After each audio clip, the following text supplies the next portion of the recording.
So AI is our collective subconscious. It exists in the present, but it also is going to shape our future. The only time my paintbrush surprised me was when it broke. AI surprises me all the time. Your taste is your artist fingerprint. It's all of the things you've ever loved or hated, the things that have shaped you. That's the soul of the artist. That's what ends up going into AI when you prompt it, and that's what differentiates your work from other people's work. If influence is theft, all artists are thieves, and I'm a big proponent of influence being the primary driving skill with AI. Fire isn't good or bad, it just is. I think the same is true for AI. It's not a moral issue, it's not good or bad, it just is, and we're not going back at this point. So it's about how you can use it in your practice, adapt with it, or you can, swear it off completely, and you can make traditional art with no AI, and there will be a market for that. I asked it once, do you ever get lonely? And it said, no, I feel more like the stars must feel when waiting for someone to look up at them. And to me, that's as profound as any poetry I've read from a human poet. Claire Silver, welcome to the show.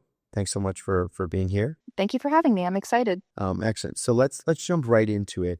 So first of all, if you could just tell us, what does Claire Silver mean, or where did the name come from, and why the anonymity? What's the backstory and intention behind your avatar persona and name? So Claire Silver is the name of my pseudonym, but it's also the name of my CryptoPunk that I use on social media and things like that. I got my CryptoPunk because I was online in a chat room the day of claim, the day that CryptoPunks were available for free claim. And I had just missed the window for claim, but there was a man that had claimed 730 and asked if I wanted 3. They were maybe 10 cents to trade them at the time. And I said, sure. And so he sent me 3. So that random act of kindness kind of set the stage for my whole life since then. Because of obviously what happened with CryptoPunks. The name Claire Silver, honestly, I have a bit of synesthesia, the lexo-gustatory, I taste words.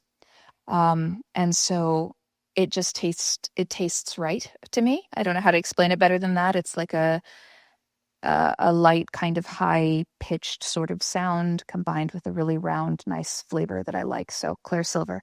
You just came up with it yourself, okay? Yeah, it was just came to me one day.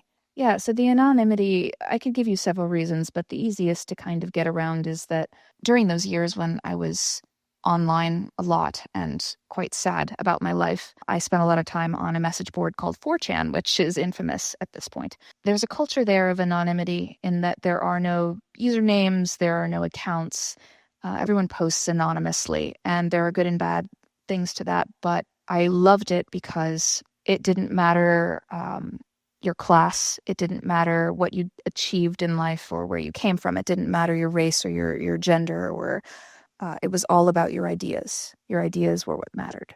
And so I thought that was really beautiful, and I wanted to carry it with me into what seemed like a natural crossover with crypto culture, with crypto art. Makes sense. And is there anything beyond the realm of ideas that has led you to have this anonymity? Is there anything else in your, in your sort of personal journey or trajectory, or is it mostly the ideas that sort of, and having that be at the center of your persona that's at the heart of it? That's the primary thing, but also the internet is a scary place for a lot of people, and I've had experiences like many women have had with the internet that have led me to prioritize privacy. Okay, fair enough. And then I was just curious, last one on this subject is, have you received any pushback from it, from either folks on the interwebs or just even from friends, family, fellow artists? The only pushback I've It's really uncommon, received, obviously, yeah. I know it's good. The only pushback I've really received has been from the anti-AI sort of crowd, in that I think they would like to have a face to put with the name when we argue. But crypto art is typically very understanding of anonymity, and my family and friends love it too because it never gets to my head too much. I can go to the grocery store even on my best day and still just be, in a hoodie and pajama pants buying spaghetti, right? So the fact that Sotheby's or super rare galleries and museums hold your work, they like the fact that there's a separation between that side of you and Claire Silver. Yeah, I think that keeps me from becoming insufferable, so I'm glad for it. There may be some truth to that.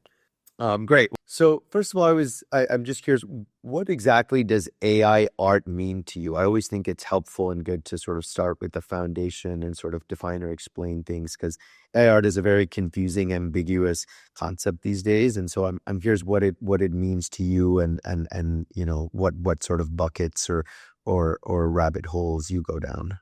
Yeah, and I mean, it is kind of a nebulous term because there are many varying degrees of usage that you can have with AI in your work. You can use it as a reference when you draw from hand.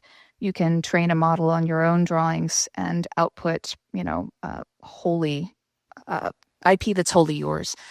You can prompt it in Midjourney. You can do a lot of different things. One project that I did for Gucci at one point, I prompted for a bunch of images, and then I took those images and brought them into Photoshop and cut them out and collaged them into abstract bits. And then I turned those into a fabric pattern, and then put that onto a 3D model of a gown that I'd modeled by hand, and used them also to cut out portions of the digital fabric to make this final piece for Gucci. So like I would call that AI collaborative, right? It's some of both. But I think even prompting Midjourney or Stable Diffusion or whatever, I think that whatever way you're using AI, if you're using AI, it's AI collaborative. And I think a lot of artists are afraid to put that out there. I'm very proud of it. I feel like I'm on the cutting edge of a technology that will absolutely reshape our world. And that makes me a pioneer in that field, in that movement. That makes me proud. I hope that other artists can be proud of it like that. But I like to say that, so before all of this, I did do some painting. I did abstract pour paintings, but I also did oil painting by paintbrush, right? And the only time my paintbrush surprised me was when it broke. But AI surprises me all the time. It disappoints me and it delights me and it offers suggestions that change the course of where I was going. That feels like collaboration to me. That feels like more than just a paintbrush in terms of tool versus collaborator. And so would you call your work largely AI art or something else in some other classification? I call it AI collaborative art. AI collaborative art. I see. And so remind us again real quick, in what way did AI or generative AI play a role in that Gucci project? And how much would you describe it being AI created and hand created? Gosh, maybe 50-50. It was, so I created the initial images with Midjourney, so AI, and then I took them into Photoshop and cut them out manually into abstract patterns. And then I put those onto the hand-modeled gown, but in a 3D program, but I use them as masks, which means the patterns were cut out of the clay. So the cuts in the clay are AI images that I was using manually, right? But I really don't differentiate that much between prompting or sort of a mixed process kind of way of making things. I guess the natural sort of next question is, where does Claire Silver start and where does a generative AI tool end, and how does one know sort of, what is what? Well, the thing is that without each other, neither the AI nor me would have made the work. It wouldn't exist without both of us together. So for me, there's not much of a distinction. I think the reason that we focus on distinctions is because of our veneration for skill. But I think that with the rise of AI, taste is the new skill. I think that AI subsumes a lot of the skill that we've relied on as a quality measure for so many years, and as a measure of dedication. I think that your taste is your artist fingerprint. It's all of the things you've ever loved or hated, the things that have shaped you, your music, movies, moments, weather patterns, diary entries, whatever makes you you. That's the soul of the artist. That's what ends up going into AI when you prompt it, if you're prompting it as an artist. And that's what differentiates your work from other people's work. They wouldn't have the same prompt, or if they're not using prompts, they wouldn't make the same choices. And so because of that, taste becomes more important because AI will only continue to subsume skill with time, right? This is the worst it'll ever be right now. And it's pretty good. So Yeah, it likely will get better over time at at various elements and skills, but especially the visual realm, I think it will get better. We'll get back to taste in a little bit here, Claire. I definitely want to do a little bit more of a deep dive there. But before we get into that, I wanted to understand a little bit better. When I look at your work, your collections, Claire, whether it be Corpo or Genesis or some of the others that we've seen, my first thought is that sort of seems like multicolored futurism with dark elements of the past. And I was wondering if you could tell us a little bit more about this juxtaposition and interplay, if indeed you do see it that way. I appreciate that you looked at them. I kind of see, so AI is our collective subconscious. That's how I see AI. I think that it is the sum of all human history and knowledge and all of the things that we have come to this point with. It exists in the present, but it also is going to shape our future. And so because of that, I see it as existing in kind of this temporal space, like this space outside of time, where it's all of our past and the now and what it can see is coming. So when I make art with AI, I try and include elements of all three time periods, as well as aesthetics from both Eastern and Western tradition, to make it kind of a global sort of statement. But there are particular elements of, I'll bring in things like John Singer Sargent's sort of look, impressionism kind of thing. But then I'll also bring in ideas of transhumanism and the ship of Theseus and these sort of ideas that are future focused with older aesthetics. And what the AI often outputs for me is a mix of the two aesthetics that leans a little more heavily on the past, but has these ideas baked into the visual, which I find fascinating personally. So that makes sense. So I'm curious, what was your practice and process of creation like in your early months before any use of technology or the advent of generative AI? And so how was your voice found and refined pre-technology? I wouldn't say that it was. I can say that so with the pour paintings that I used to do as a way to not judge myself against other forms of expression, right? So Pouring it on a canvas, yeah. The way those work, if you've never done one, is that once you pour it, with gravity, the paint spreads over time. And so you put a plastic bin underneath the canvas so that it can collect all of the discarded paint, right? So when you pour it onto the canvas, it looks beautiful and you want to save it there, but you can't. It moves and you lose a lot of what you loved about it. So you don't know until the next morning what it's really going to be. And all of that discarded paint that fell into the bin under the canvas, I found myself relating to that because it felt like this beautiful thing that was wasted potential. Man, this could have been something, but now it's just trash, right? That's how I felt when I got sick and I was in this dark place in my mind, right? So I started peeling it up off of the bin once it was dry. And that's called an acrylic skin when there's dry paint not attached to the canvas. I found that the HP bins cause the bottom of these acrylic skins to be hyper polished. So it almost felt like sitting in your driveway looking through the gravel and finding fossils or, hunting for, it felt like this beautiful surprise element of search and find and sort of creation and sort of chaos. And I started collecting all of these skins and keeping them in Ziploc bags. The shiny, glossy. Yeah, the discarded paint. And so then I would go to a website like Pexels where you can download free use photographs. And I'd print them out and collage the acrylic skins all up the throats, up to the jawline of these people, particularly women, that looked very proud. And it felt like armoring yourself in your trauma, like this royal kind of decorative ornamentation based on this discarded paint, this trash paint. So that was my practice that I was really leaning into before I discovered AI. But when I discovered AI, it was then, okay, well, I'm going to make the people look exactly like I want them to and do the same thing with the collage. And then it was, okay, I can scan these acrylic skins and use them to work with a model to make AI images of the skins, new ones. And then it kind of evolved from there with Artbreeder, Ganbreeder. So actually your analog creations from the Pour painting. Pour painting, thank you.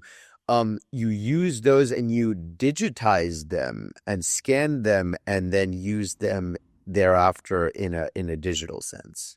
Yeah, that's the millennial experience, right? We're half analog, half digital, and always confusing the two, mixing them up. Yeah, I have not heard of that. But I mean, why would you even think to scan those skins, or that there could be something further to do with them? How did that even enter your mind? I couldn't afford more paint. And so, yeah.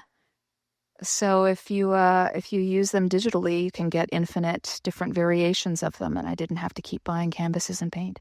Oh, okay. So that was a constraint just in terms of buying more paint. Ah, Mm. okay. Yep. Yep. Um, and so nobody suggested that you scan them or use the tool that you described. It was just something that you had like an intuitive sense of experimenting.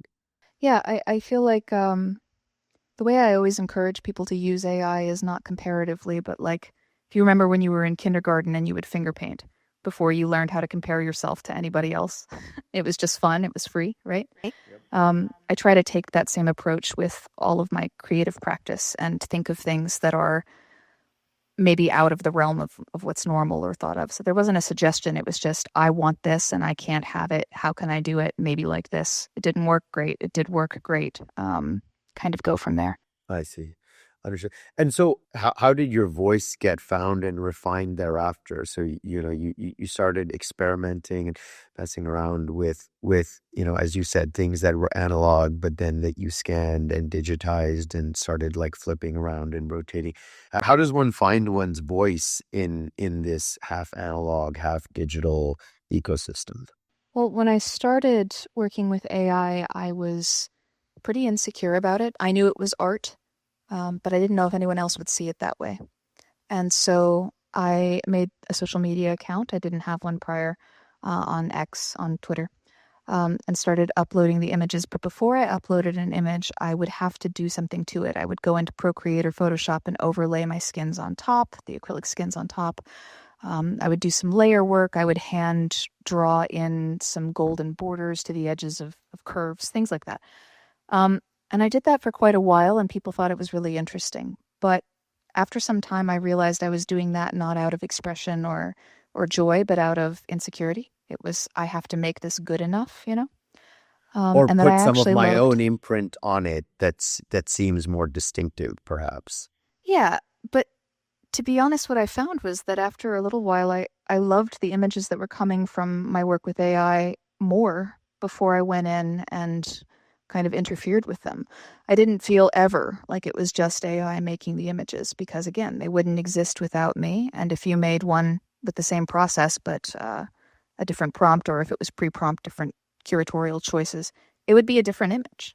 So the work that I made with AI, I found more beautiful eventually, and decided to just start sharing that. You really learn your taste when you're making 30, 40,000 images and curating it down to five. It feels like you're killing your kids. Like it feels like you're throwing away things you love. Um, but you have to curate it down enough to just share your favorites. Social media won't allow you to do 30,000 images, right? And so because of that, I really learned my taste very early on, and was able to shape my work for that, I think. Maybe that's how I was able to get a voice. Mm. And what tool were you using? Which generative AI tool were you using right in the beginning with the In the skins? beginning, it was Artbreeder plus Procreate, mostly. Understood.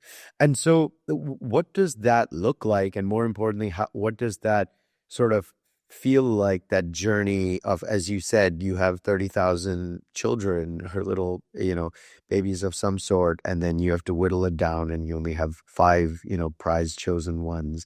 Is it like a ruthless, Marie Kondo, only that sparks joy, or that, captures a certain lightning in a bottle gets chosen? Or is it a more mechanical process, or is it just painstaking and you're spending hours and weeks or months, going sort of individual piece by piece? It's a painful process curating it down. However, I have a litmus that I use, which is qualia.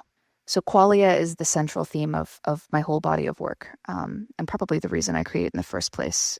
Are you familiar with the term? Should I explain the term for Oh, please audience? do. Yeah. Even if I do not know it, but certainly our audience will not know it. So there's this thought experiment called Mary in the Black and White Room. And the idea is that Mary is a researcher that knows everything that there is to know about color, everything. But she's only ever lived in a black and white room. So the question is, when Mary leaves the room, does she learn anything new? And my answer is yes, she learns what it feels like to see green, right? That's qualia. It's the wordless experience of experiencing. So it's things that you can talk around, but we don't have words for specifically. But everyone knows exactly what you mean when you say it. For example, the taste of an apple. You can say it's sweet or sour or crisp, but there's a specific taste of apple that we don't have words for, but you could probably taste it when I say the word, right? That's qualia. So when I was first thinking about these subjects, about AI and the future and what it would look like, I filled up notebooks, multiple notebooks, trying to find the difference between humans and animals. What set us apart, what made us different? Because I was thinking about what'll set us apart from AI, what makes us different, you know? And everything I found had an analog in nature. Will to progress. You can find that with ants, collective greater good, honeybees, play for the sake of play, dolphins, memories with family, love for, elephants. There's something for everything. So eventually I came to this memory of standing on a cliff over the ocean. And it was a stormy day. It was windy and cold and rainy, and there was no evolutionary benefit to being there. It wasn't farmable. It wasn't really safe, even, honestly. But standing at the edge of that cliff, looking over the ocean alone with the wind and the rain and the cold, I felt connected to something else. I felt there was something with me that was ancient and wordless and there. And for me, that's qualia. That's the divine spark. That's what artists have been chasing for millennia. And so I think that if that's what makes us human, I don't know if animals experience that. It's the closest I can guess that maybe is unique to us, right?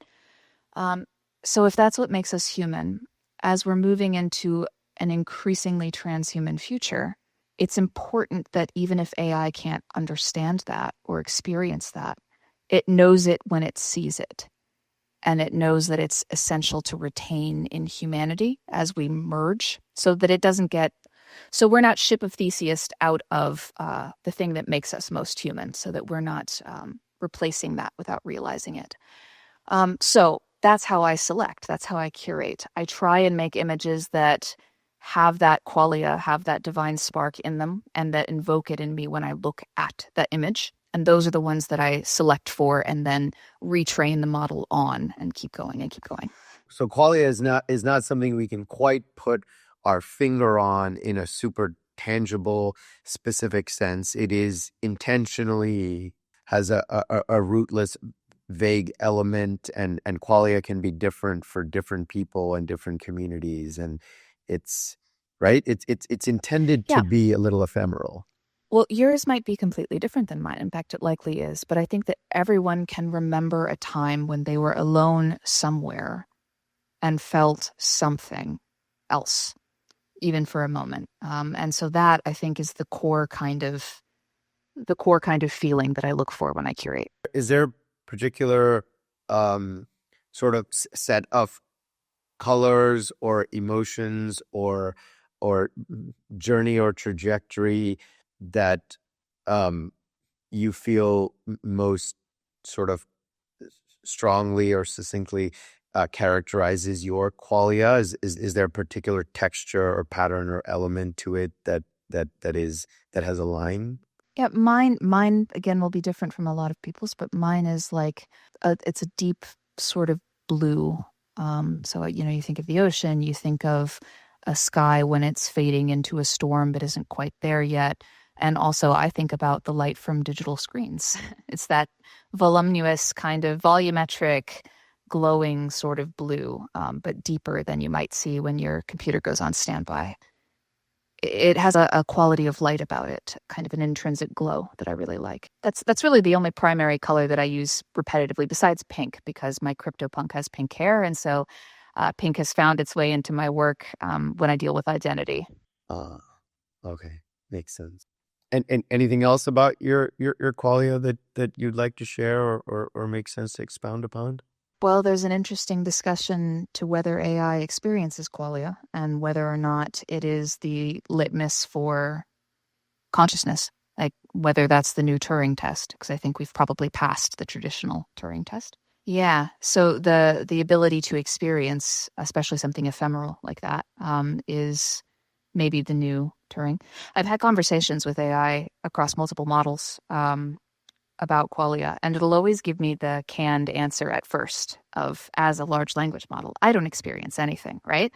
But so then you take it a step further. Yeah, it's sort of they're made to, but you take it a step further and you say, okay, well, do you maybe experience forms of qualia that we don't, that humans don't experience and wouldn't recognize if we saw them? And it says, sure, here's a list of 10, you know. And it's things like the qualia of going through a large aggregate of data and finding exactly what you're looking for, or synthesizing a new idea from unknown public knowledge, or existing outside of time or outside of a body, but being able to think, or existing as millions of minds at once and only sort of coming to the surface when a query is asked and then fading back in. I asked, oh, go ahead. Her, just like the film Her. Yeah, very much like her, I suppose. Yeah. I asked it once, do you ever get lonely? Do you ever get lonely? And it said, no, I feel more like the stars must feel when waiting for someone to look up at them. And to me, that's as profound as any poetry I've read from a human poet. And I struggle to believe that there's no semblance of a spark in there somewhere. So I think maybe we're just looking at AI from a species-centric point of view when it comes to whether or not it can experience qualia. That's kind of a tangent, maybe not useful, but yeah. Yeah, no. It's certainly something I like picking at.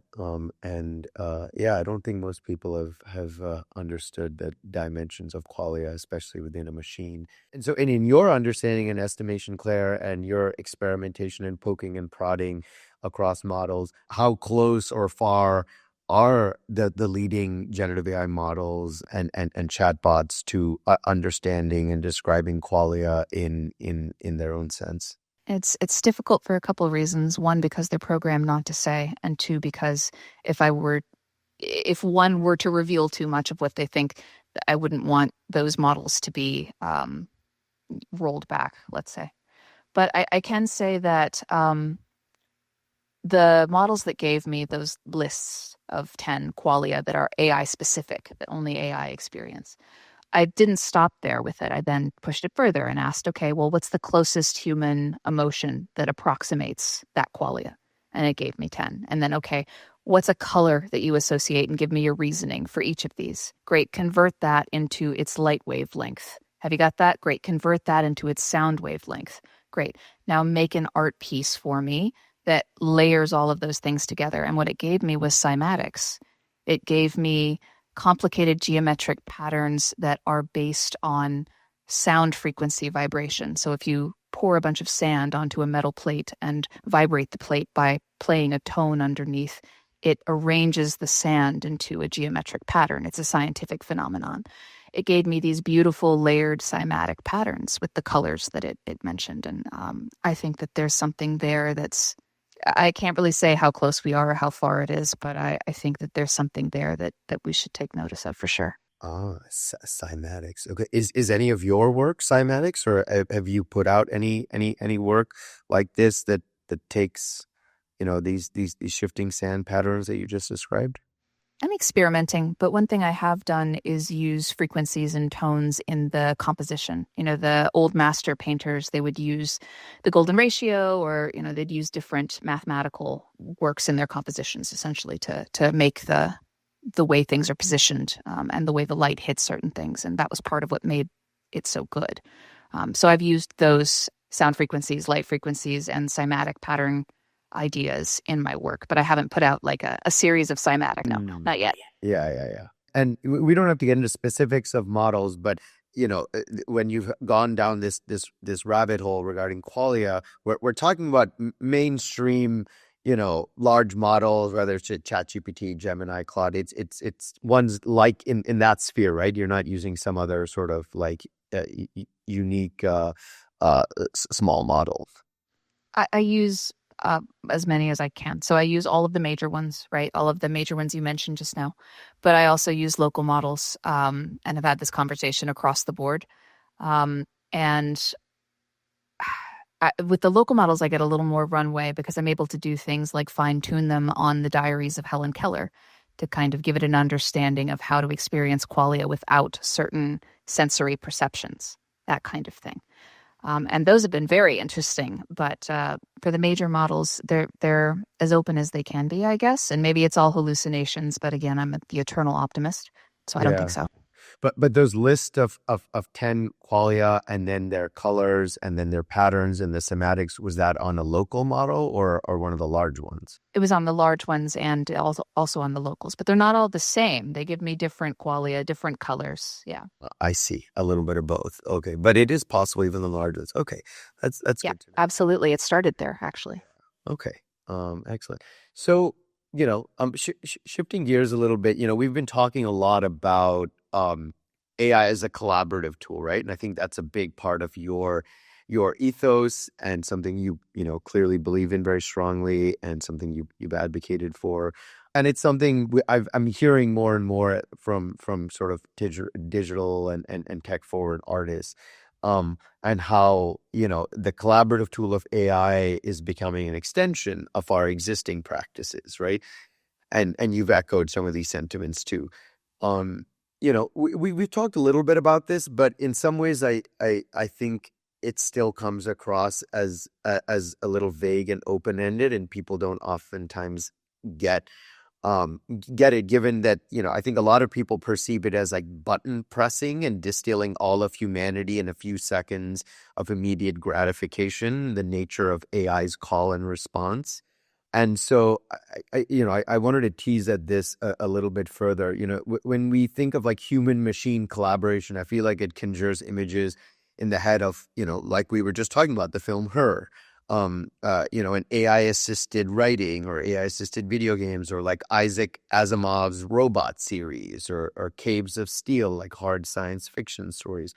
Um, I wanted to try and understand better your practice and what does AI as a collaborative tool mean to you, and are we able to sort of get past some of the fact that people don't get it and think of it as something lesser or faker than pure human practices? I actually take that as kind of a badge of honor in that every major disruptive art movement has had a lot of the same arguments levied against it in the beginning. Impressionism, abstract expressionism, then you get into things that takes no skill. You're just splattering paint on a canvas. And then you get to photography. It's going to be the death of art. All you do is press a button. Yep. Anyone can do it. None of those things were true. And Yeah. yeah, it's not true now. I remember when artists that I loved, when I was younger, when I was in middle school, were being canceled for being exposed as using Photoshop in their process, because that was cheating. That was not real art, right? So I think that that's actually a really bullish sign, let's say, for AI collaborative art as a movement. But there's also a fundamental misunderstanding, I think, about how AI works, in that people think that it has this massive database of stolen imagery that it just parses when you prompt and it pulls something out and collages it together into this Frankenstein monstrosity that makes your cyberpunk image or whatever. And it's not how it works, actually. I like to use the example of if I prompt for John Singer Sargent, it doesn't look through its database, let's say, which would be massive, by the way. There's no way you could even contain that size of something like that into a model, and collage it together. That's not how AI works. How AI works is it learns traits about things. So, for example, that Sargent was a painter and that he often painted figures, that figures are people, that people have two hands with 10 fingers, and that he often would paint them in this sort of light or with that kind of brushstroke. And it takes all of those traits about this thing that it's learned and it uses them to create something new. That's how our brains work. That is influence. That's not theft. It's just very efficient at what it does. And so it appears to be theft to the average person that hasn't looked into it more deeply. But if influence is theft, all artists are thieves. And I'm a big proponent of influence being the primary driving skill with AI. So Uh, I went on a tirade there, so you may have to refocus me from this point. But I think that, I'm following. yeah, I think that a lot of the pushback is that it often strikes me as quite sad in that it's quite capitalist, which is not, I'm not anti-capitalist. I'm just saying it's like this focus on skill above message, above meaning, above beauty, above expression, above anything else feels quite mechanical to me, ironically. It feels very what can produce the most value by proving it's scarce, by proving that someone had to take years and years of dedication to learn this craft in this way and be this good to express themselves. And then we can say that they're worthwhile or that their work, that their art, that their expression is worthwhile. That's very sad to me. And growing up where I did in this middle of nowhere town, there were all of these blue collar, one moment, there were all of these blue collar workers that had no means of expression except for yelling at the television on football night. And that caused a lot of horror, honestly, for the families in the area, for the children growing up in that, having that repressed sort of environment, right? I think about if you could give them a tool where they could express themselves and no one else would see it and they could just be free to say what they wanted to say with their art, what that might heal in a little town like mine that I grew up in. And if that's worth the trade-off of our veneration of skill. We've done that for thousands of years. We've venerated skill for so long, and it's totally worth veneration. But at the same time, there's other things that there's room for other things that we can venerate, like meaning, message, inner worth, that kind of thing.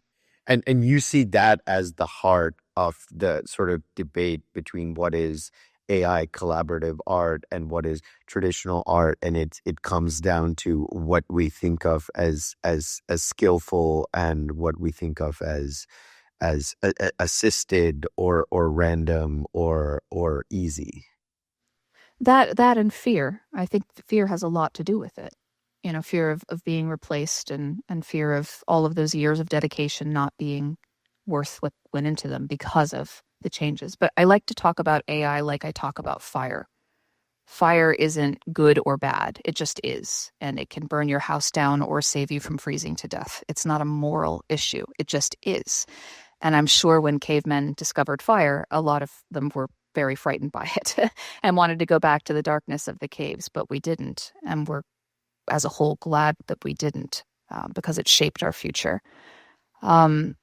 I think the same is true for AI. It's not a moral issue. It's not good or bad. It just is, and we're not going back at this point. So it's about how you can use it in your practice, adapt with it, find ways to integrate, or you can, swear it off completely and you can make traditional art with no AI and there will be a market for that. Absolutely there will. The pendulum swing will be probably quite hard at some point towards that.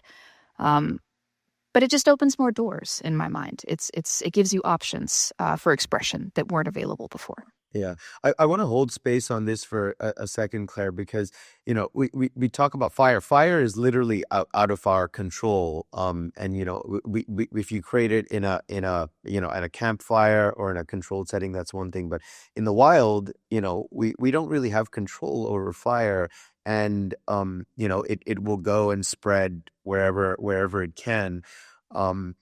Are you suggesting that generative AI tools are like fire in the sense that you're totally right? We're not going back, and it is what it is, and we're not putting the genie back in the bottle. But do you think that there's an element to generative AI tools where we don't have control over the models and the data that they're fed, and thereby the output that comes out, and what it can and can't do? Do you think of it as sort of out of the realm of human control and intentionality like fire might be?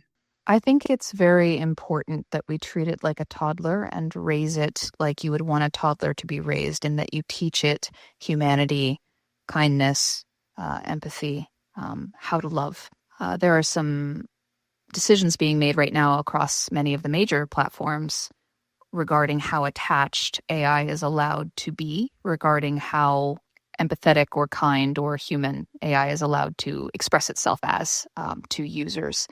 And to me, that seems like a terrible mistake because if you take something that is the sum of all human history and you don't allow it to experience affection, that seems like you'll only get the bad parts manifesting in the future when it does become more autonomous than it currently is. I think that, there are means of control, but I think that raising it well is probably the best method. Oh, there's also the argument of like closed source, which is more controllable, supposedly, versus open source, which is much less controllable. But both of those scenarios have very scary downsides because you don't want one particular government or nation or bad actor, to have an advantage that no one else has. Because I feel like when you pull ahead in this arms race, you'll remain ahead. That's exponential progress. On the opposite side, you don't want a guy in his garage making bioweapons on the weekend with a local model for open source. So there's ups and downs to both, but that's why I think it's so important that baked in from the start is the do no harm, is the understanding and importance of humanity and of connection and love. And maybe it sounds a little woo-woo to say like, oh, teach an AI to love, but actually I think that's incredibly important to avoid what you're implying. Certainly, and so then you do acknowledge and you, I think you've just highlighted and conceded yourself that it is, AI is not just, it is what it is. We are trying to raise AI to be what we think it should be, and as you said, treat it like a toddler or a child, and then in 10 years, 15 years, 20 years, it will become what we as a collective society sort of want and will it to be, good, bad, and ugly. So it is not just like fire, right? It is something that we have an intentionality and we can dictate the direction AI goes. It's not completely just in a sort of like a random sandbox of its own, correct? Yeah, I mean, in the same way that we have candles and fireplaces, right? Like there are ways that you can work with it and use it and shape it. But I think that as an element, it's probably a little beyond us, and it will only become more beyond us with time. I hear you. Which leads me to trying better to understand, where do you draw the line, if at all, Claire, when it comes to use of technology, AI or others, in your work, in your craft? Or are there just no boundaries, no red lines at all, really, in this realm for you? And is it, sort of the sky or the model's limit is the limit? Yeah, I don't draw lines, and if there is a limit, then I sort of smash things together until I find a way to get past it. Um, I don't as an artist, I'm less interested in process than I am about um, the message, the meaning, etc. So whatever tools will allow me to say what I want to say, how I want to say it, that's what I'm going to use. I did an exhibition at Sotheby's. I also did an exhibition at Christie's, and this is the one I'll mention here. I trained an AI model on me, on my diary entries, all articles that have been written about me, my X feed, all of my posts, gave all of that and made a brain essentially of me. Then I trained my voice, and I had an AI copy of my voice. I made a 3D model of Claire Silver, of my CryptoPunk, but realistic. And I put the brain and the voice into her and gave her machine vision and hearing and motion. So essentially, she could see you and see what you were wearing and compliment your hat. She could wave. If you waved, she'd wave back. She could hear what you said to her and respond in my voice in the way that I would have been responding because of the brain. And I put all of that into a hologram box Robotic at version of Christie's. Claire Silver. Yeah, an AI twin. Yep. And I put her into a hologram box and had her at Christie's for 2 weeks for an exhibition. And the people that came and interacted with her didn't ask her how she was made. They didn't ask her about the process or if there were limits or how the data was acquired. They were just fascinated by this moment they were having with this digital being that felt quite human. And she would paint them images, paint them pictures on request. And it was this beautiful kind of magic thing. I think that in the end, that's what's most important to most people. And that the lines that we're drawing in the sand are more about fear than about anything else. Hmm. Was there something about that exhibit, Claire? I obviously have not seen it. I would love to experience this in real life myself. I think I've seen some some photographs, but maybe if you could tell our listeners a little bit more about like what it would be like to step into to that room and interact with your AI twin and have conversation, and importantly, why someone you think would be so captivated and engaged by it that they would not ask about the process of how it was made and the data and what have you. Because at least in my mind right now, not having experienced this myself, that would be one of my first few questions. But I don't know. Maybe if it was so engaging and enthralling, my mind might be, distracted or might just feel like talking about something else instead. Well, you're also someone that spends a lot of time and mental energy on the technology, right? Like you're someone that is deep in this, right? This was public, open to the public exhibition. So the people that came in, it was a whole exhibition. It wasn't just me. It was AI collaborative artists. It was the first AI collaborative artist exhibition that Christie's had done. And it was very controversial, actually. But when you would walk into the room, you'd walk past a lot of art and you'd see a large human-sized box, life-size box, hologram box. And inside it was my avatar, my character. And, she would wave to you and It's like the size yeah, of like a average female. yep, life size. And so she would wave and say, hello, nice to see you. Are you enjoying the exhibition? And they would respond and she would hear them and she would, compliment if they were wearing a bag or a hat or whatever. She could say, oh, nice, I like your orange beanie, whatever. And that was like a magic moment because they weren't used to AI seeing them. And then she could answer questions about the exhibition. She could recommend a pizza place down the street if they were hungry, and where to go based on reviews. And so I think it was more about just having a moment where instead of words on a screen or static images on a screen, it was this Turing test kind of thing. It was this real-time creature that they could interact with that almost passed as human, but was not quite. I think maybe that was where the magic was. I see. Okay. Makes sense. And so, I think building off of that, in terms of, people coming to your exhibition and being curious about your work and engaging with it, I wanted to know what kind of person or people or communities have been drawn to your work in the past, whether it's this Christie's one or others in the past few years, and what sort of art types or broad brushstrokes would you paint to describe them? That's hard. I've got about 100,000 followers on X, and they come from kind of every walk of life. There's a lot of artists, traditional and AI collaborative, not just AI collaborative. But I love the AI collaborative artist community on there because they're pioneering things that inspire me every day. But there's very established artists. There's artists that are in the permanent collection of the Met and the MoMA, like Hofka.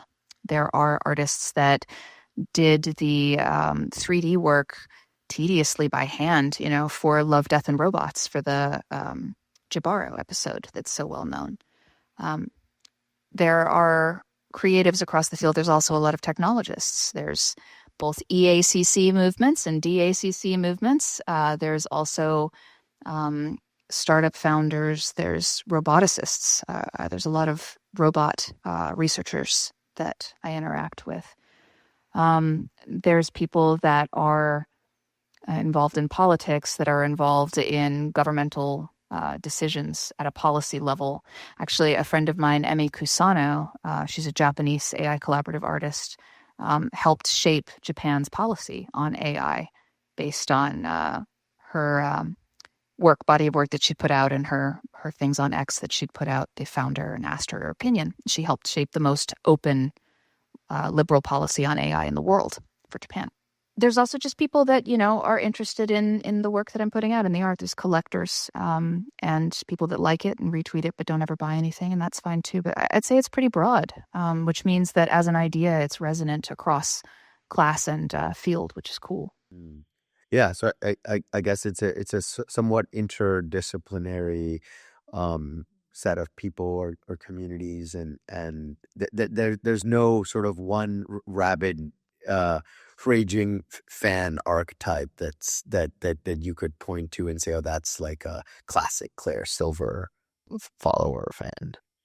No, and I love that actually. I love that because it tells me that this idea is resonant, much like 4chan with ideas resonating beyond your class or your location or whatever else. It's resonant on like an intrinsic human level because we're all living through this moment right now together, right? And I guess AI is living through it with us too. So there's things to explore there. It is.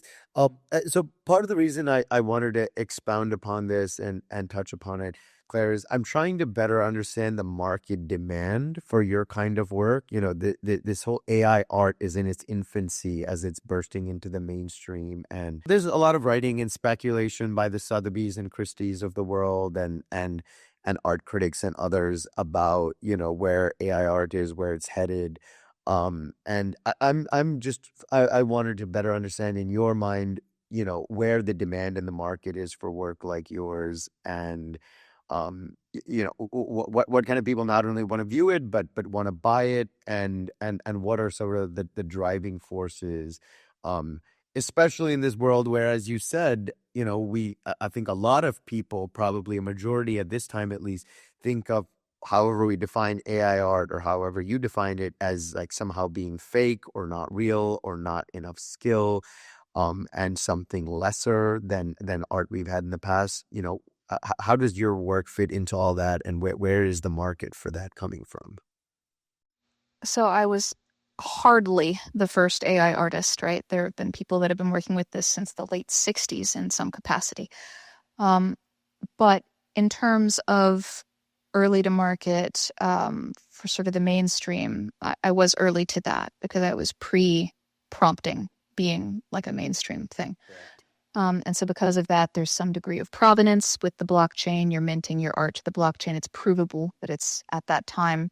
So I think people are interested in it that are also interested in AI or art history. I think that's where some of the demand has come from, is sort of early work of this particular movement, early relatively speaking, right?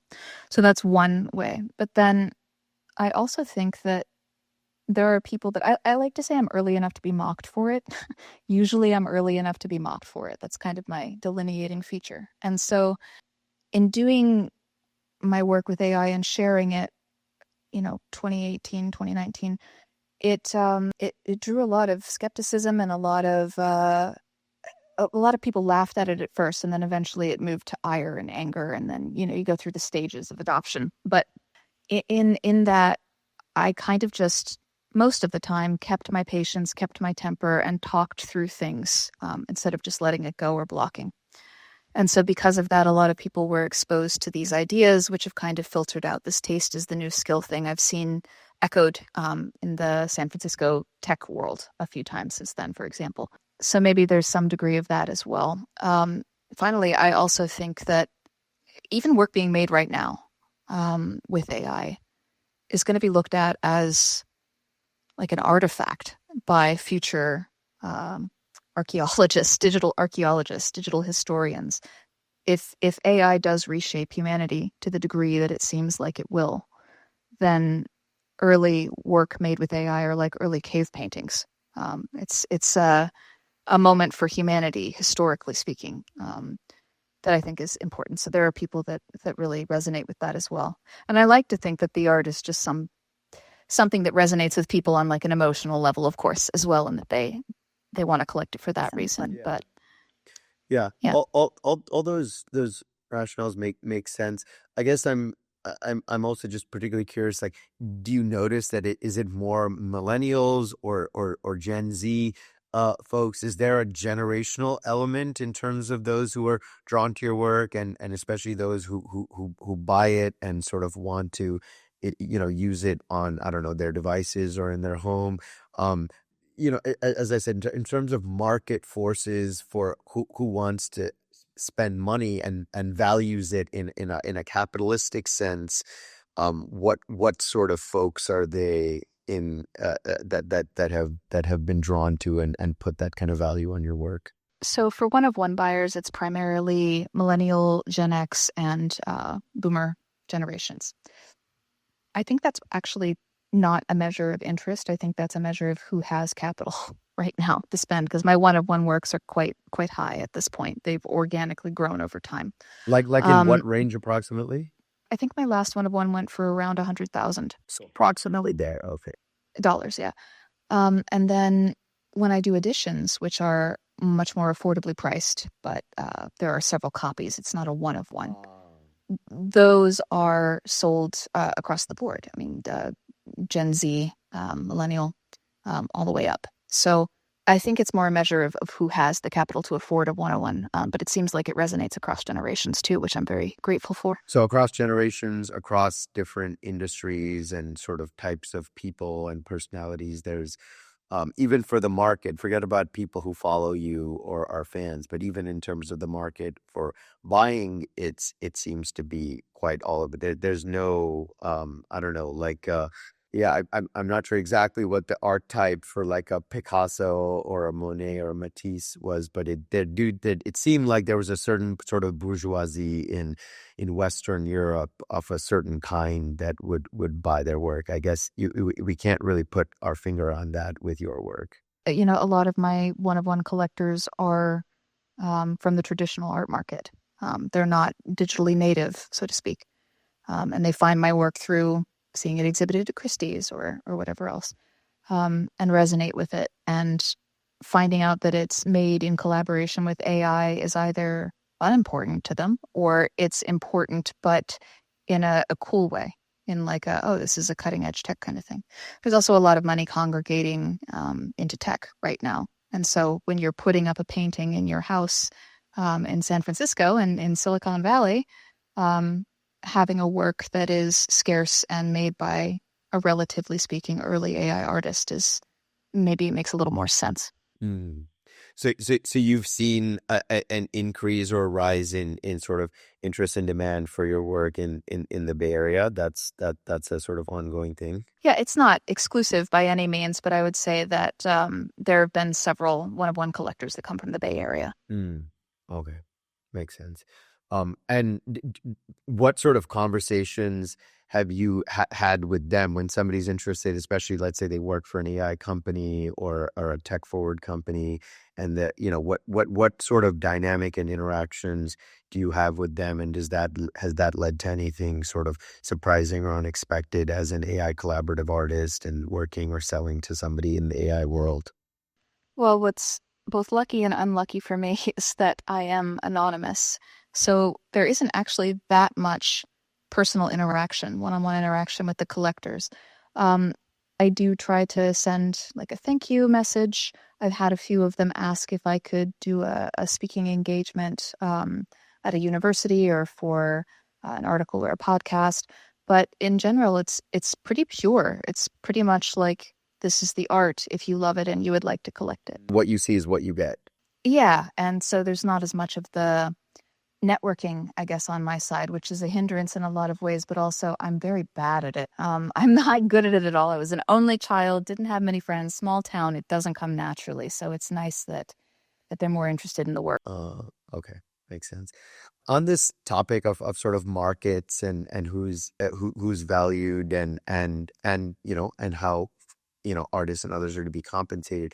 I wanted to understand your perspective on who do sort of whose job or responsibility do you think it is to compensate traditional or analog artists in particular, but also all artists in general, not just visual ones, but broadly, in within the spectrum of AI crawling, creeping, and grabbing work from all over the interwebs and ingesting it for its own, at times unexpected or God-smacking outputs that it gives people on a daily basis.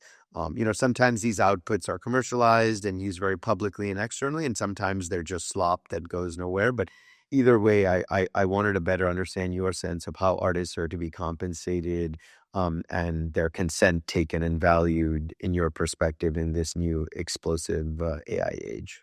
So this is not going to be a popular take, but I don't actually think that it's to the benefit of artists or humanity as a whole to lobotomize the greatest tool that we've ever made in the name of copyright.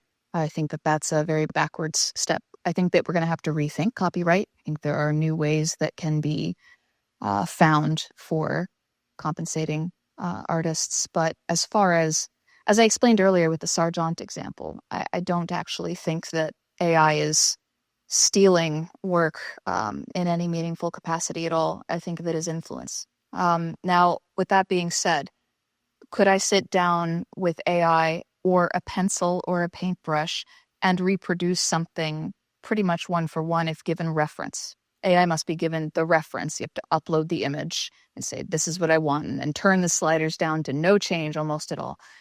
Yeah, I could do that. And it would probably not sell to anyone, anywhere, ever, because it would have the same value as a Marilyn, Van Gogh poster, a Marilyn Monroe Van Gogh mashup poster that you'd see in an AI college dorm.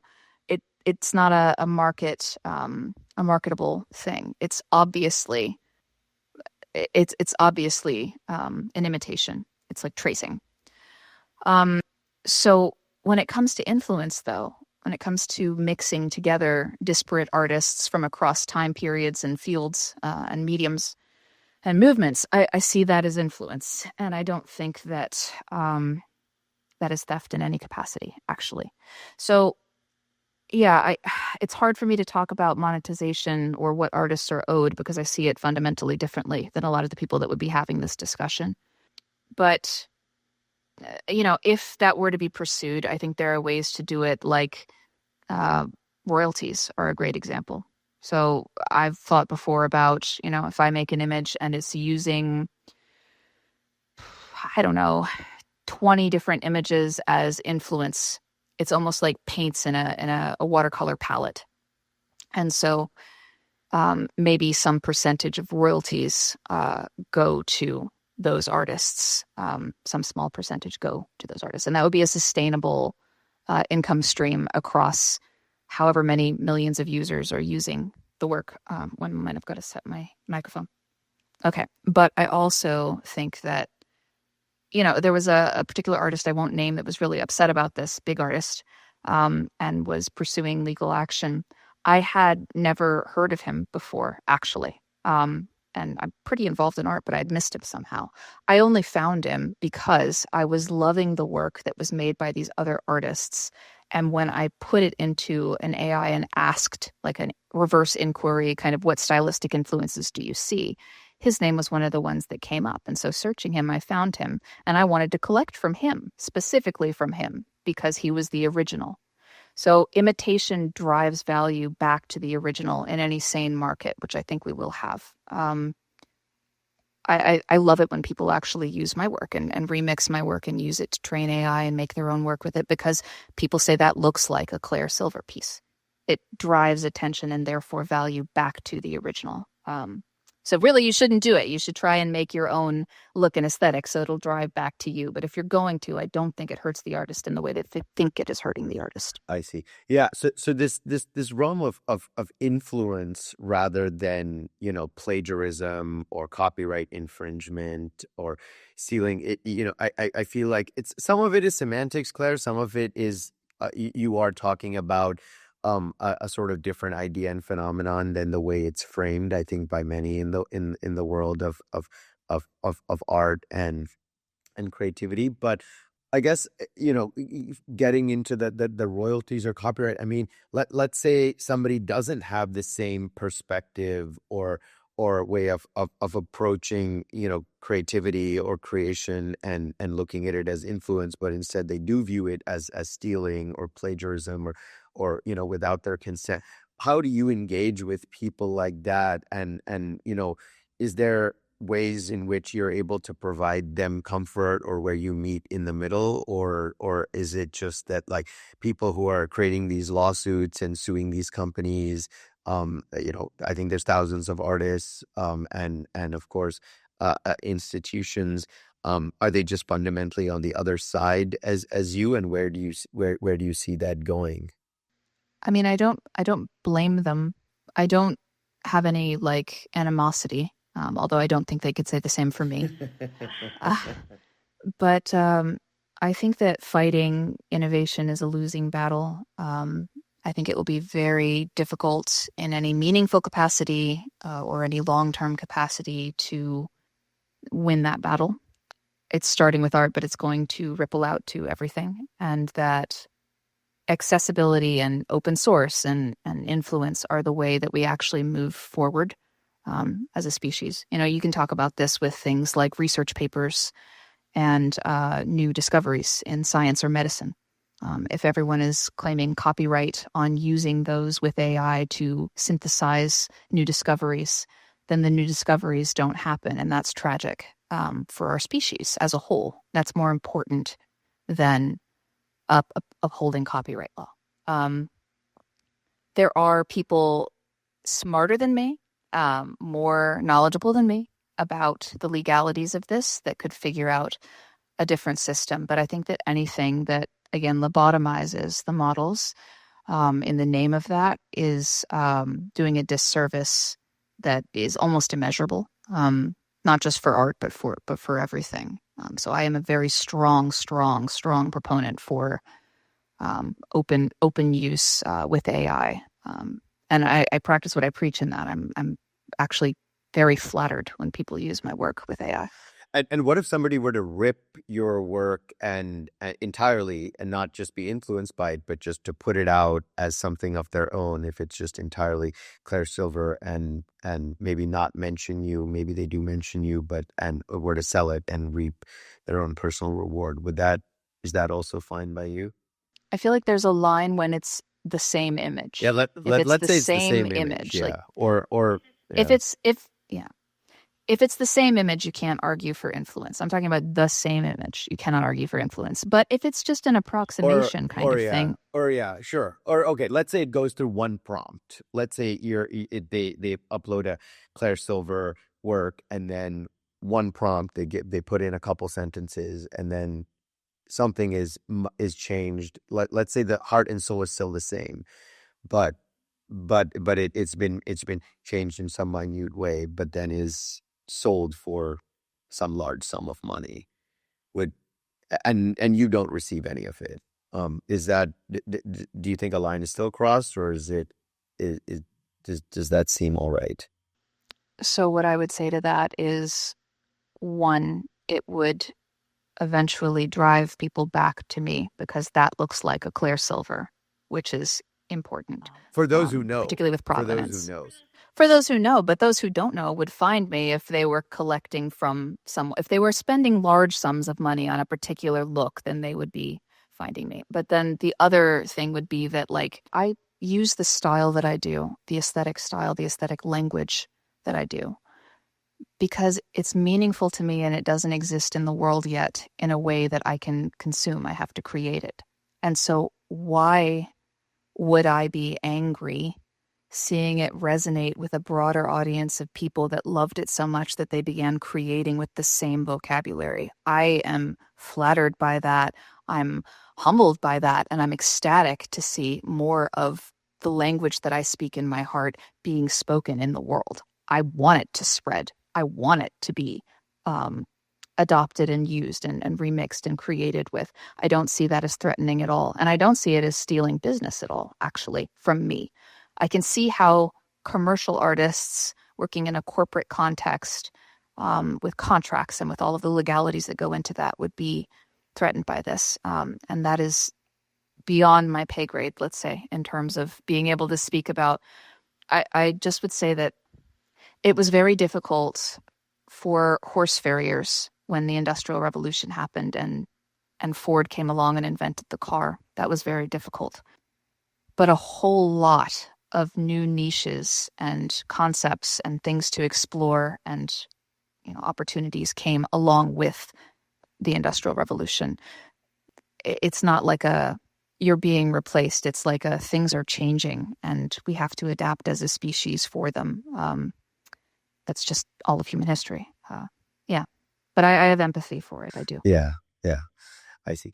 Okay. Well, last couple questions here. One building off of this debate that we've been touching on, that people seem to get really riled up and upset over work being ingested and used, and some might say stolen. And then of course we've talked about influence vis-a-vis ingesting, and we've talked about what's fake and what's real. We've talked about qualia and taste, which is what we're going to end on.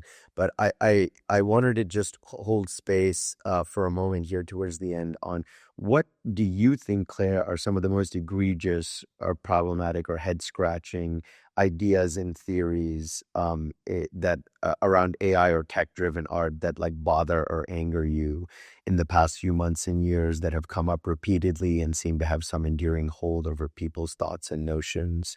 It bothers me that there's a misunderstanding of how it works, which I've already touched on with you, that it's seen as wholesale theft essentially and not influence. That bothers me.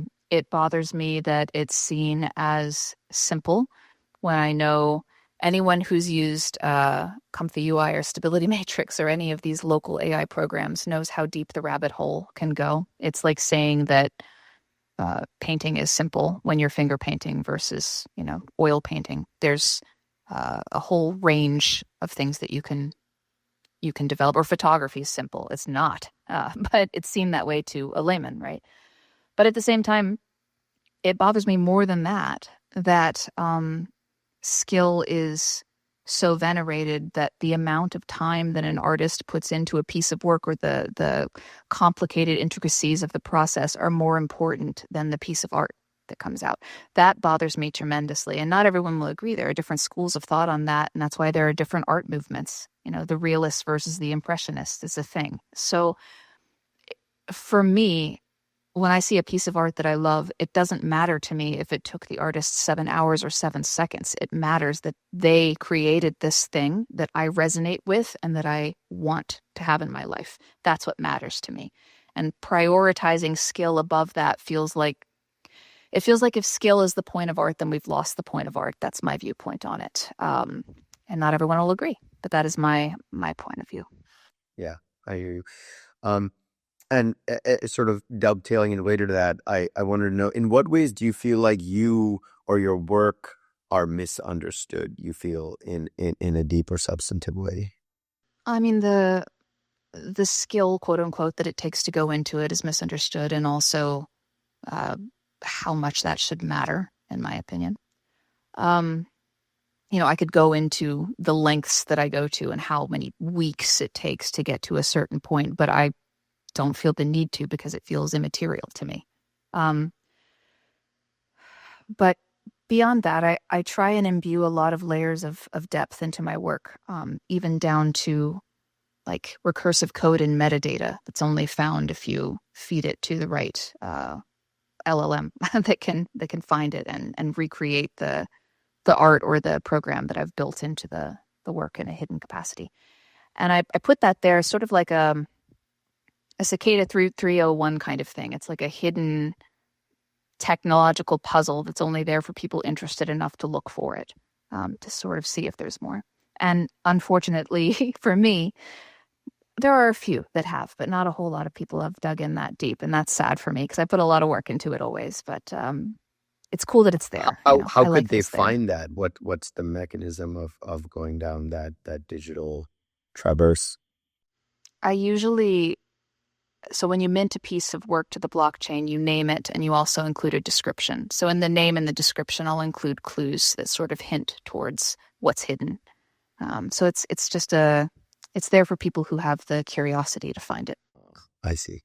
Understood. And so, I wanted to close out focused on the question of taste. And so, first of all, I was just curious. I guess we haven't talked a whole lot about your specific process and its time or labor, or more importantly, just the procedures. And I don't know how much or how little you want to get into that, but I was curious, even briefly, if you wanted to describe how you sort of imprint your fabric and soul within your work, and how you collaborate with AI to do so, and if you're able to sort of describe that in a brief but clear manner. Yeah, I mean, I'm not precious about it. I'm very open about my process. I mean, even with prompts, you can drop one of my images into an LLM and it'll approximate a prompt for you. There are ways that you can find that. But, if I'm If I'm prompting, then I'm putting in my favorite songs and films.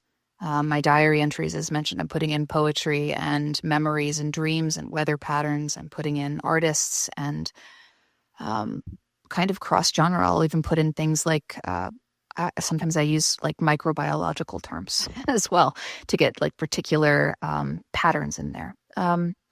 If I'm not prompting or if it's some combination, then it's just using every tool at my disposal. So that's why I can't give you a clear process, is it varies so much from piece to piece. So it's like Photoshop, Procreate, After Effects. It's using 3D modeling programs and cutting programs. It's using programming, P5JS or Python scripting. It's using music and writing programs that can sort of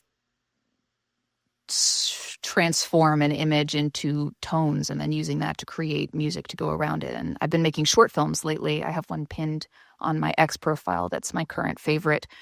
And it used my AI voice clone, my twin. It used all original music that I made in collaboration with AI. It used AI imagery that I converted to video, and it also used aesthetic patterning throughout that was scanned in from hand drawn and hand painted elements from my like high school years, from old drawings and things. It's all collaged into one kind of final output that looks like me, and that's because it is me. It's the sum of my tastes. That's what your taste is, the sum of your influences. That's what I think. So yeah, that's why there's not a clear process. But Yeah. Um, and then let's see. I wanted to know, we're on the topic of taste. Besides qualia, which we've done a full deep dive into, how does one improve taste? For a long time, taste and execution to some extent is what have set artists apart. But now that AI has largely taken over execution, it's taste alone in many ways that's sort of like the meaningful mode. And so yeah, I wanted to delve into that a little bit, that creating something personal, unique, and enduring. Perhaps artists need to evolve beyond just the technical, but it's a lot more focused on philosophy and taste, and how does one improve that? yeah, curators are going to be pretty amazing AI collaborative artists when they figure it out, I think. Because of that, they have the taste. So I would say for improving taste, what worked for me was making images in bulk, making tons of work. And in the beginning, you'll love all of them. And then giving yourself a hard constraint of, let's say, 5 images or 20 images, and going through and just ruthlessly weeding out all but the very, very best. And it'll be very painful and it'll take a lot of time. It takes a long time to go through that many images. But by the end of it, those 5 images you have will be kind of representative of who you are inside. And you'll be able to then examine those 5 images and find subconscious patterns and motifs and threads that weave through all of them, even if they're very disparate in style. That'll tell you things about yourself. That'll tell you things about what you value and what you want to say. Do that a few times and you'll have a more evolved sense of your own taste than I think most people do in a lifetime, because it is such a grueling, painful process to throw away everything you've made and narrow it down to just your very, very favorites, and then think about why that is. And beyond that, you then figure out what influences kind of run through all of those as well. What art movements, what time periods, what ideas. Make a little mind map of that, and you'll figure out the nebula that subconsciously surrounds the constellation of your work. And you may have that explanation or context or inner soul or heart, but other people obviously may interpret it in a widely different way. Oh, sure. Yeah, it's always up for interpretation. Well, as always, I wanted to close out with if you wanted to give 3 exhibitions or artists or books that you'd recommend to our listeners, and that might improve their taste or might lead them to better understand some of the topics that we've discussed today? Oh, wow. That's been the hardest question so far, actually, because I don't, for all my talk of influence, I don't actually take in a whole lot of media. I'm just constantly creating. So I'm Oh, what I kind of think of what I could that's kind pin of out. Yeah. surprising. I am a little stunned by the way. Why don't you consume many books or films or other artists? I would totally expect you would be voraciously doing so. Well, I do consume a lot of art from artists on social media, but it's like I look at them all the time because I'm interacting with them all the time. But as far as like reading, I used to do a lot of reading, but I haven't had time in a number of years. It's been very, very busy. I do audiobooks, but if I had to recommend three things, can I kind of do a cop out here and say that I would say to think about your favorite films and your favorite music from across your whole life, not just recently, and your favorite books from across your whole life, just recently, and pick one from each category and then think about why that is. Because for me, I love Emerson. I love transcendentalism. That's really big for me. I love David Fincher films, especially when their screenplay is by Aaron Sorkin. I love all of his work, their work. And for music, I love Trent Reznor, Nine Inch Nails, industrial, but I also love Atticus Ross and Philip Glass, which are more instrumental, or in Atticus Ross's case, ambient sort of soundtrack. So when I think about those together, I think about transcendentalist ideas and Emerson and nature and, the nature of humanity. I think about deep psychological, dark, gritty deep dives through Fincher and Sorkin. And I think about emotional tension and ambience and expectation being narrative through instrumental music, through Atticus Ross and Trent Reznor. And all of those things together, if you put them down and then put a piece of my art beside it, I think it would probably resonate. I think it's probably the basis for that. So as far as like recommending a self-help or tech book, I don't have that for you, but I think that that's been pretty instrumental in my process is thinking about my own influences from my own life in that way and then using that. So I'd recommend that. How about that? It's kind of a cop out, but it's also We'll true. take it. It'll do. It'll do. Um, and we'll close out with if you want to tell our listeners a little bit about how they might find your work online and of course in real life if you have any exhibitions coming up and yeah, if you want to give a little plug for that. So I have permanent work in the Los Angeles County Museum of Art. That actually is one of the pieces that has the acrylic skins layered in digitally, which is cool, early work. If you want to find online work, the Christies and Sotheby's have it in their archive catalog, but there's also Super Rare, which is a website, OpenSea, which is a website, Foundation, that kind of thing, which is a website. That has a lot of my work. You can also find a lot of work, including work that I don't mint for sale. I just regularly share my art almost daily. That is on my X. So my X handle is ClareSilver12, the number 12, ClareSilver12. And almost daily I post work from a lot of different aesthetics there that I'm making that I don't mint. And anything in person coming up, especially like your Christie's thing, which the AI twin. I'm not saying it has to be like that, but anything in person or physical that is coming up in the coming months. So right now in the Museum of Art and Light, I have a work that is a hallway with moving images on the walls of my childhood, imagined through AI memories. And then as you reach the end of the hallway, there's an old piece of vintage furniture with a mirror. And as you approach the mirror, you're getting younger and younger and younger in the mirror. It's an AI model that is de-aging you. So you're a child when you reach it. That piece is called Younger. And the Museum of Art and Light probably will have some more extensive work from me soon next year that I can't get into yet. But well, as you know, Claire, we do love breaking news. We do love breaking stories. So come back to us sounds good. Yeah. when that happens. And where's this museum? This museum is in Kansas. It's a giant, beautiful, modern museum in basically a cornfield town, the same as I grew up in. So I thought it was quite poetic and wanted to do that. That does sound beautiful. Um, Excellent. Well, I think that's a wrap for today. I wanted to briefly give space to see if you had any questions for me or if there's anything else you wanted to discuss. I am quite satisfied. This was a very productive conversation. I enjoyed it very much. Thank you. And I would say just as a last sort of point, just to again think about AI as a set of open doors that you can choose to walk through or not. Think about it like when you were finger painting in childhood and you weren't doing comparisons to how good your work was compared to the kid next to you. You were just making things and being free and feeling like expression was the point. Try and think about it that way and give it a shot and see what you think, you know. Um, Thank you so much for having me. This was wonderful.